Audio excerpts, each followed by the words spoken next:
So I want you to reflect back on a very specific moment that you can recall in your life when you felt unusually satisfied, unusually happy, unusually content.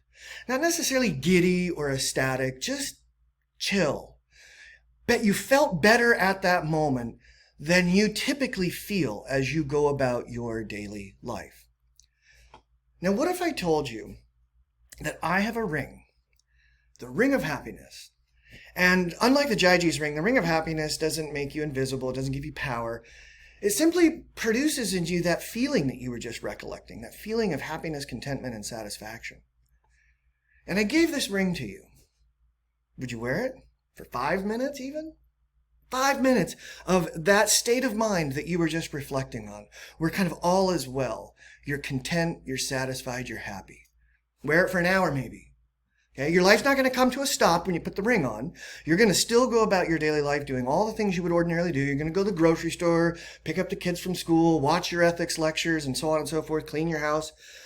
And when you do all of these things, you're going to be in that kind of state of mind that you were just reflecting on. So why not wear it for a whole day? Imagine that you get a whole day just kind of feeling okay, feeling good about things. Why not wear it for a month? Hell, why not wear it for a year? Okay, so would you do it? Would you wear this ring for any amount of time? Okay, now I know some of the concerns you might have are these. You might think like, well, if I wear this ring and I have that experience of this level of happiness, contentment, and satisfaction, when I take the ring off, I'm going to be bummed out. It'll be like coming down off of a high or something like that. And what I'd suggest to you is, well, you didn't feel that way when you were in the experience of happiness, contentment, and satisfaction that you were just reflecting on. You didn't come out of that experience into a state of depression. You just left that state of being, that kind of ideal state of being, and went about your life. And that's going to be what happens when you take the ring off. It's not going to dull your senses in any way. It's not going to preclude you from having these sort of organic experiences of contentment, happiness, and satisfaction. So you're not going to develop a tolerance for the happiness ring. The ring is always going to leave you in that state that you were just reflecting on, and it's not going to dull your senses or make it so that you get immune to that level of happiness, contentment, and satisfaction. Okay, you may be thinking, well, wait a minute.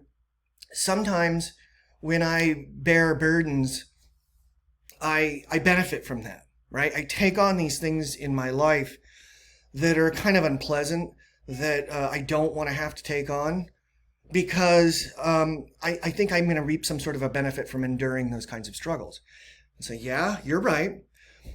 What you're banking on is that bearing those burdens and enduring those sufferings is the best way to either make sure an experience of happiness, satisfaction, and contentment is going to present itself to you in the future, or that some circumstances which involve a lot of pain or displeasure, discontentment, and dissatisfaction are going to be avoided by you bearing these burdens. You're going to avoid something worse than the burdens by bearing the burdens, okay?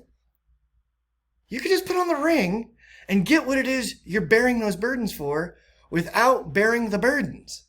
So why not wear the ring, okay? Now there's something kind of interesting being revealed as we think about happiness here, and that is that it seems like happiness and the avoidance of displeasure, dissatisfaction, and pain, these are the major drivers in what we do in life, right? If you reflect on all of the things that you do, all of the struggles that you subject yourself to these things and you endure them because you believe they will result in this thing called happiness, pleasure, contentment, satisfaction. You bear these burdens because you think that by doing so, you'll avoid some greater degree of pain, displeasure, and dissatisfaction. Okay? So maybe one question for you to think about is this. Is there anything that I do in my life that is not for the purpose of hopefully achieving happiness, satisfaction, or contentment, or avoiding pain, pleasure, discontent? Is there anything in my life that I do for any reason other than those two?